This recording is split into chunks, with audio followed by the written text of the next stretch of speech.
மின்னியல் நாங்கள் அடுத்ததாக பார்க்க போகிற பாடம் வந்து ஓமின் விதி.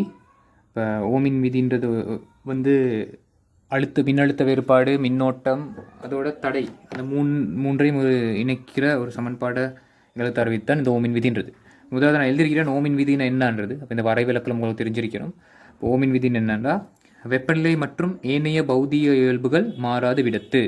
அப்போ இந்த வெப்பநிலை ஏனைய பௌதிக இயல்புகள் மாறாத விதத்துன்றதுல என்ன அவங்க சொல்ல வராங்கன்னு சொன்னால், எங்களுக்கு நாங்கள் படிச்சிருக்கிறோம் தடைக்கான சமன்பாடு. ஆர் சமன் ரோ எல்லின் கீழ் ஏ, இது இப்படி ஒரு சமன்பாடு நாங்கள் படித்தோம் இதுக்கு முதல் பாடத்தில். தடை, அப்போ தடை வந்து தடைத்திறன், நீளம், அந்த குறுக்குவெட்டு பரப்பளவு தங்கிருக்கும். இப்போ நீளம் குறுக்குவெட்டு பரப்பளவுன்றது வந்து அந்த தடையிட அந்த கடத்தியிட பரிமாணங்கள். ரோன்றது வந்து அந்த அதாவது அந்த பதார்த்தத்திற தன்மையிலையும் வெப்பநிலையும் தங்கியிருக்கிறது தான் ரோ. அப்போ இந்த சொல்கிற விடயங்கள் வெப்பநிலை மற்றும் ஏனைய பௌதிக இயல்புகள் மாறாத விதத்துன்றது வந்து தடை மாறாமல் உள்ளதுன்றது தான் சொல்கிறாங்க அவங்க. அப்படி இருந்தால், தடை மாறாமல் இருந்தால், ஒரு கடத்தி குறுக்கேயான அழுத்த வேறுபாடு, மின்னழுத்த வேறுபாடு நாங்கள் படிச்சிருக்கிறோம், அதனோடு செல்லும் மின்னோட்டத்துக்கு நேர்வித சமன். அப்போ ஒரு தடைக்கு நீங்கள் அது குறுக்கே ஒரு மின்னழுத்த வேறுபாடு உருவாக்கணும்னு சொன்னால், நீங்கள் அது குறுக்கே ஒரு மின்கலத்தை இணைக்கணும், ஒரு பேட்டரியை போடுறோம். அப்போ நாங்கள் இணைக்கிற மின்கலத்தில் எண்ணிக்கையை கூட்டினா மின்னோட்டம் கூடும். அதைத்தான் இது, அதுதான் இந்த ஓமின் விதி. நான் சிம்பிளாக சொன்னேன் அப்படி வருது. அப்போ எங்களுக்கு தெரியும், நாங்கள் ஃபிசிக்ஸில் மற்ற பழைய பாடல் நிறைய படிச்சிருப்போம். இப்படி ஒரு அழுத்த வேறுபாடு, மின்னோட்டத்துக்கு நேர்வீத சமன், இப்படி எங்களுக்கு அந்த குறியீட்டுகள் எழுதலாம். இது நேர்வீத சமன் போட்டு, அப்போ அந்த நேர்வீத சமன்ற அந்த அடையாளத்தை இல்லாமக்கிறதுக்கு நாங்கள் வந்து சமன் ஒன்று போட்டு ஒரு மாறிலியே போடுவோம். அப்போ இந்த சமன் அடையாளம் போட்டுக்கிற மாறிலி தான் தடை ஆர். அப்போ வி வந்து மின்னழுத்த வேறுபாடு, அதுக்கான எஸ்ஐ அலகு வோல்ட், நாங்கள் ஏற்கனவே படிச்சிட்டோம். ஐ வந்து மின்னோட்டம், அதற்கான எஸ்ஐ அலகு ஆம்பியர். ஆர் வந்து தடை, அதற்கான எஸ்ஐ அலகு ஓம். அப்போ இங்கே தடையை பற்றி நாங்கள் ஏற்கனவே படித்தோம், தடைக்கான எஸ்ஐ அலகையும் பற்றி படித்தோம். ஆனால் தடைக்கான பரிமாணத்தை படிக்கல. காரணம் என்னண்டா, இந்த தடை திறன பரிமாணம் எங்களுக்கு தெரியும். அப்போ நாங்கள் படித்தோம் இந்த இதை பற்றி, மின்னழுத்த வேறுபாடுன்னு என்னன்னு நாங்கள் ஏற்கனவே படித்தோம். இப்போ மின்னழுத்த வேறுபாடுன்னு என்னன்னு சொன்னால், ஓரலகு ஏற்றத்தின் மீது, மின்னேற்றத்தின் மீது செய்யப்பட்ட வேலை, இப்படி வரப்போது சமன்பாடு. அப்போ இந்த பரிமாணம், மின்னழுத்த வேறுபாடு பரிமாணம் வந்து இதில் பரிமாணம் வரப்போது. இது நாங்கள் ஏற்கனவே டிஸ்கஸ் பண்ணிருக்கோம், பரவாயில்ல. இப்போ வேலைன்றது எம்எல் வர்க்கம் T-2, அதோட மின்னேற்றம்ன்றது வந்து மின்னோட்டம் தர நேரம். அப்போ இதெல்லாம் சுருக்கினீங்கன்னா உங்களுக்கு சமன்பாடு, அதாவது பரிமாணங்கள் வரப்போது எம்எல் வர்க்கம் T-3 I-1. அப்போ இதுதான் மின்னழுத்த வேறுபாட்டிற்கான பரிமாணம். அடுத்தது மின்னோட்டத்தில் பரிமாணத்தை பார்த்தோம்னா, மின்னோட்டம்ன்றது வந்து ஒரு அடிப்படை ஒரு பௌதிக கணியம். எனவே அதுக்கு ஒரு பரிமாணம் இருக்கும், தனித்துவமான பரிமாணம், அது I. சரியா? இப்போ திணிவு, நீளம், நேரம், வெப்பநிலை மாதிரி மின்னோட்டமும் ஒரு அடிப்படை பௌதிக கணியம். எனவே அதுக்கு ஒரு அடிப்படையான ஒரு பரிமாணம் இருக்குது, எம்எல் டி தீட்டா மாதிரி இது ஐ. அப்போ நாங்கள் தடைக்கான பரிமாற்றத்தை எடுத்தோம்னு சொன்னால், இந்த சமன்பாட்டில் இந்த தடைக்கான சமன்பாடுகள் எழுதலாம். ஆர் சமன் என்ன வரப்போகுது, வியின் கீழ் ஐ. அப்போ நீங்கள் ஆர்ட பரிமாணம் உங்களுக்கு என்னாண்டா, மின்னழுத்த வேறுபாட்டு பரிமாணத்தை மின்னோட்டத்து பரிமாணத்தால் பிரிக்கணும். இப்போ மின்னழுத்த வேறுபாட்டு பரிமாணம் என்ன, எம்எல் வர்க்கம் T-3 I-1 கீழே 5 வரப்போகுது. அவ்வளோதான். ஐ மேலே போனோம்னு சொன்னால் கடைசியாக எம்எல் வர்க்கம் T-3 I-2. இதுதான் தடைக்கான பரிமாணம். அப்போ இந்த பரிமாணம் எனக்கும் தெரியாது இது அப்படின்ற, இதெல்லாம் பாடமாக்கி வைக்கிறது இல்லை. பெரிய பரிமாணங்கள் கேள்வி வந்தால் டக்குன்னு இப்படி செஞ்சிட்ருக்கீங்கன்னா சரி. ஓகே, அப்போ இதுதான் ஓமின் விதியிட சமன்பாடும் அதில் உள்ள கணியங்களை பற்றிய ஒரு சிறிய விளக்கம். இப்போ அடுத்தது நாங்கள் பார்க்கணும், இந்த ஓமின் விதியை பயன்படுத்தி சில வரைவுகள் வரைவாங்க. அந்த வரைவுகள் எப்படி வரும், அந்த வரைவுகள வடிவங்கள் எப்படி வரும், அதற்கான காரணங்கள் என்னங்கிறது நாங்கள் தெரிஞ்சிருக்கணும்.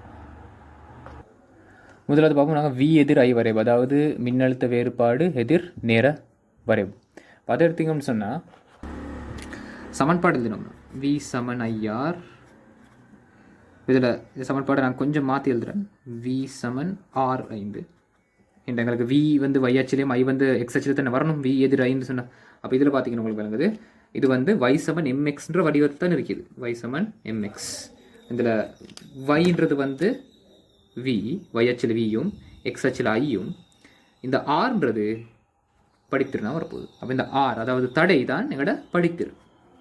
இப்போ எங்களுக்கு தெரியும், படித்திறன்ற மாறலுக்கு ஏற்பத்தான் வரைபட வடிவம் மாறப்போகுது. அப்போ 3 வகையான பதார்த்தங்களுக்கு நாங்கள் வி எதிர் ஐ வரைவை வரைய போகிறோம். அந்த வரைவுகள் என்னான்னு பார்ப்போம். இதுதான் அந்த 3 வகையான பதார்த்தங்கள். முதலாவது ஓமிய கடத்தின்னு சொல்லுவோம், இங்கிலீஷில் சொல்லுவாங்க ஓமிக் கண்டக்டர்ஸ். நான் நினைக்கிறேன் இந்த வேர்ட் நான் யூஸ் பண்ண சொல் சார்ந்து ஓமிய கடத்தி, அதாவது உலோகங்கள், காரியம், அந்த மாதிரி பதார்த்தங்கள் இந்த ஓமிய கடத்தி சொன்னால், அதாவது அவங்களோட தடை மாறாது, கிட்டத்தட்ட மாறிலியாகவே இருக்கும். அப்போ வி சமன் ஐஆர்ன்றதுல வி இது இருக்குது இப்படி தானே, இதில் இது மாறிலின்னு சொன்னால் விஐக்கு கிராஃப் வரைஞ்சா வரைவு வரைஞ்சா இப்படி ஒரு உற்பத்தி கூட போகிற நேர்கூட தானே வரப்போகுது. அப்போ ஓமிய கடத்தின்றது வந்து சாதாரணமான எங்களோட உலோகங்கள், செப்பு அல்லது காரியம் உலோகம் இல்லை, ஆனால் ஒரு நல்ல மில்லக்கடத்து பதார்த்தம் அதுக்கெல்லாம் இப்படி தானே வரும் வரைவு. இங்கே என்னென்னு சொன்னால் ஆர் தடை மாறிலியாக இருக்கும். அப்போ ஓமின் விதிக்கு கட்டுப்படுற கடத்திகளை தான் நாங்கள் ஓமிய கடத்தின்னு சொல்லுவோம். சரியா? ரைட். ஆனால் இலை மின்குமிழ் எடுத்தீங்கன்னு சொன்னால் மின்னோட்டம் அது கூடுற நேரம் இலை மின்குமிழ் வெப்பமடையும். நீங்கள் பார்த்துருப்பீங்க வீட்டில் அந்த மஞ்சள் நிற அந்த பல்ப் இருக்கிறார்கள், இல்லை மின்குமிழ் இருக்கிறார்கள் வீட்டில் பார்த்தீங்கன்னு சொன்னால் அந்த மின்குமிழ் கீழே கொஞ்சம் நேரத்துக்கு பிறகு வந்து சூடாக இருக்கும். அப்போ வெப்பநிலை கூடுது. அப்போ இதுவும் ஒரு கடத்தி தான், இலை மின்குமிழ் உள்ள இலையும் கடத்திதான். ஆனால் இந்த விட அதில் வெப்பநிலை மிக விரைவாக அதிகமாக ஒரு பெரிய மாற்றம் உருவாகும், வேறு கூடும். அப்போ வெப்பநிலை கூடு நாங்கள் படிச்சிருக்கிறோம், தடை கூடும். அப்போ தடை கூடுறதுன்னு சொன்னால் படித்திறன் கூடுறதுன்னு அர்த்தம். ஏன்டா இந்த வரைவுக்கு படித்திறன் வந்து தடைக்கு சமன். அப்போ படித்திறன் கூடுதுன்னு சொன்னால் வரைவு இப்படியான ஒரு வடிவத்தில் வரப்போகுது. இந்த வரைவோட அர்த்தம் என்ன? அதிகரிக்கும் படித்திறன். அப்போ இடது பக்கத்துக்கு, அதாவது மறை திசைக்கு போனீங்கன்னு சொன்னால், எதிர் திசைக்கு போனீங்கன்னு சொன்னால் இதிலே வந்து அதே வரைவிட ஒரு விம்பம் மாதிரி வரையணும். அதாவது இப்போ நான் அந்த திருப்பி நடு சொன்ன பாருங்கள், அதே வடிவம் தானே வரும். சரி தானே? இந்த மேலே போகுது, அதே மாதிரி வரும். அதே தானே வரைஞ்சிருக்கிறேன் எதிர் திசை. இப்போ அதிலே ஒரு மாதிரி வரையணும். இப்போ இலை மின்குமிழ் நான் விளங்கப்படுத்தினேன். மின்னோட்டம் அதிகரிக்கிறனால இலை மின்குமிழில் வெப்பநிலை அதிகரிக்கும், இலை மின்குமிழில் வெப்பநிலை அதிகரிக்கிறனால அதோட தடை அதிகரிக்கும். எனவே படித்திறன் கூடும். அதை நீங்கள் நீங்கள் நோட் எழுதுறீங்க, அதை குறிச்சிக்கலாம். குறைக்கடத்திகள் எடுத்தீங்கன்னு சொன்னால் நாங்கள் படித்தோம் குறைக்கடத்திகள் தடை வெப்பநிலையோடு எப்படி மாறும்னு சொல்லி. குறைக்கடத்திகளோட வெப்பநிலையை கூட்டக்குள்ள அதில் உருவாகிற ஏற்றங்காவிகள் எண்ணிக்கை அதிகரிக்கும். மற்ற நாங்கள் இதுக்கு முதல் டியூட்டோரியில் படித்தோம். அப்போ ஏற்றங்காவிகள் எண்ணிக்கை அதிகரிக்க அதில் தடை குறையும். எனவே தடை குறைஞ்சா தடை படித்திறனுக்கு சமன்னால படித்திறன் குறையும். இப்போ நாங்கள் என்ன செய்யணும்? படித்திறன் குறையும்னு சொன்னால் படித்திறன் குறையிற வரைவு வரையணும். இது வந்து குறையும் படித்திறனுக்கான வரைவு. இப்படி வரைபட வடிவம் இப்படின்னு சொன்னால் அதில் அர்த்தம் என்ன? படித்திறன் குறையுது. இது வந்து பாருங்கள், இந்த வரைவு அப்படியே தொடர்ச்சியாக வரைஞ்சா அது கிட்டத்தட்ட கிடையாக மாறும். அப்போ கிடைக்கு வருதுன்னு சொன்னால் எவ்வளோ தான் ஐய மாற்றினாலும் வி மாறுதில்லைன்னு அர்த்தம். அதாவது படித்திறன் பூச்சியம். அப்போ இங்கே பாருங்கள் ஒரு பெரிய பெருமாட்டிலேருந்து அப்படியே குறைஞ்சு கொண்டு வருது. ஆகவே குறையும் படித்திறன். இந்த வரைவை நீங்கள் அப்படியே திருப்பி பார்த்தீங்கன்னு சொன்னால் திரும்ப அதே வடிவம் வரும். எனவே நான் என்ன செஞ்சிருக்கிறேன்னா அதில் விம்பத்தை வரைஞ்சிருக்கிறேன். அப்போ மறைத்தி சிலையும் தெரிஞ்சிருந்தால் நல்லா சில வேலை அதை ஃபுல்லாக கேட்பாங்க. அப்போ இதுதான் குறைக்கடத்திகளில் மின்னோட்டத்தோட மின்னழுத்த வேறுபாடு மாறுற விதம். சரியா? அப்போ அதுக்கான காரணங்களும் நீங்கள் தெரிஞ்சிருக்கணும். அப்போ திருப்பி சொல்லுங்கள், குறைக்கடத்திகள் மின்னோட்டம் குறைக்கடத்திகளூடாக போகிற மின்னோட்டம் அதிகரிக்கிற நேரம் குறைக்கடத்தி வெப்பமுடையும், அதில் வெப்பநிலை அதிகரிக்கிற நேரம் அதில் உருவாகிற ஏற்றங்காவிகள், அதாவது துளைகள், சுயாதீன நிலத்திரங்கள் அளவு கூடும் குறைக்கடத்திகள். எனவே தடை குறையும். தடை குறைஞ்சால் இந்த வரைவு வரப்போகுது. சரியா? ஆனால் சாதாரணமாக நாங்கள் ஐய மாற்றி விய மாற்ற மாட்டோம். சரியா? நாங்கள் மின்னோட்டத்தை மாற்றுறதால அழுத்த வேறுபாட்டை மாற்றுறது இல்லை.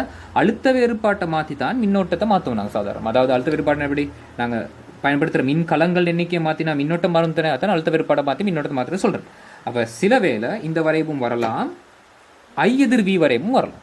அப்போ வி எதிர் ஐ வரைவு இந்த 3 சந்தர்ப்பங்கள் எப்படி இருக்குமோ அதே மாதிரி ஐ எதிர் வி வரைவு எப்படி இருக்குமோ எங்களுக்கு தெரிஞ்சிருக்கிறோம். அப்போ நாங்கள் அடுத்தது அதை பற்றி ஆராய்வோம். இந்த ஐ எதிர் வி வரைவுக்கு இந்த சமன்பாட்டை நான் கொஞ்சம் மாற்றிருந்துறேன். வி சமன் ஐஆர் தான். ஓகே. அப்போ ஐ எதிர் வி வரைவுண்டா ஐ வந்து எங்களுக்கு எழுவாயாக வரணும். அப்போ அதுக்கேற்ற மாதிரி அந்த சமன்பாட்டை மாற்றிட்டு சொன்னால் ஐ சமன் 1/r வீண்டு வரப்போகுது. அப்போ இதுவும் எங்களுக்கு y சமன் mxன்ற வடிவம் தான்.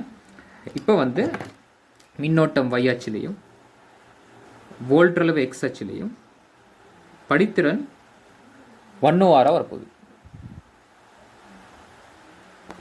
இந்த சந்தர்ப்பத்துக்கு 1/r படித்திறன் வரப்போகுது. 1/r படித்திறனா வரப்போகுது. இப்போ 1/r படித்திறனா வந்தால் நாங்கள் இதே ஓமிய கடத்திக்கும் இலைமின் குமிழுக்கும் குறை கடத்திக்கும் இந்த ஐ எதிர் வி வரைவை வரைஞ்சுப்பாமல் எப்படி வருது.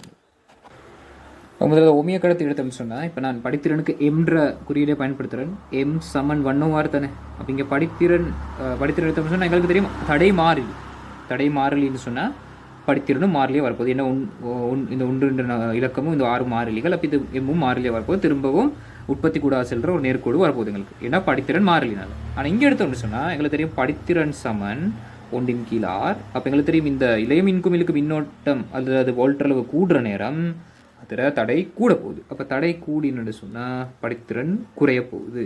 அப்போ இந்த வடிவம்ன்றது என்ன? படித்திறன் குறையும் வடிவம். அதுக்கேற்ற மாதிரி இந்த வரைவிப்பு இங்கே வரப்போகுது. சரியா? அடுத்தது இது குறைக்கடத்திகள் சொன்னால் படித்திறன் சமன் ஒன்றின் கீழ் ஆர். குறைக்கடத்திகளுக்கு மின்னோட்டம் கூடுற நேரம் அல்லது வோல்ட் அளவு கூடுற நேரம் அது வெப்பம் அடையும். எனவே அதில் தடை குறையும். அப்போ இந்த தடை குறையிற நேரம் படித்திறன் அதிகரிக்கும். அப்போ I எதிர் V வரைவு நாங்கள் குறைக்கடத்திகளுக்கு வரைஞ்சா அதிகரிக்கும் படித்திறனை கொண்டு ஒரு வரைவு வரப்போகுது. வரைவு பிரிக்கப்படும். சரியா? அப்போ இதையும் நீங்கள் ஒப்பிட்டீங்கன்னு சொன்னோம். இதையும் ஒப்பிட்டீங்கன்னு சொன்னால் இது இப்படி மாற்றி பார்க்கணும். அதாவது இப்படி பார்த்தீங்கன்னா சரி, I versus V இப்படி பார்த்தீங்களா அந்த ஷேப் இங்கேயும் அப்படி தான். I versus V அந்த ஷேப் தான் வரும். சரியா? இங்கே வரைஞ்சிக்கிறோம். V versus Iனால அந்த வரைவு அப்படி இருக்க போகுது. இதை பாருங்களேன். இப்போ இது ஐக்கும் விக்கும் வரைஞ்சி இப்படி வரப்போகுது. நாங்கள் இப்படி திருப்பினீங்கண்டா ஐக்கும் விக்கும் வரைஞ்சி அதே வடிவம் தான் வரப்போகுது. அப்போ நாங்கள் கொஞ்சம் அது எங்களுக்கு பழக்கமான மாதிரி Y அச்சிலும் X அச்சிலும் எடுத்தால் இப்படி தான் வரப்போகுது. அப்போ இதுதான் அந்த ஓமின் விதிக்கான ஒரு சுருக்கமான விளக்கம். ஓமின் விதி என்னன்னு நாங்கள் படித்தோம். ஓமின் விதி, அமீனோட வளைவு விளக்கம், அந்த சமன்பாடு இதெல்லாம் படிச்சுட்டு ஓமின் விதியை பயன்படுத்தி இந்த V எதிர் I வரைவு, I எதிர் V வரைவு தடை மின்னோட்டத்தோட எப்படி மாறுன்ற அந்த இயல்பை வச்சு இந்த வரைவுகளை வரைஞ்சிருக்கும்.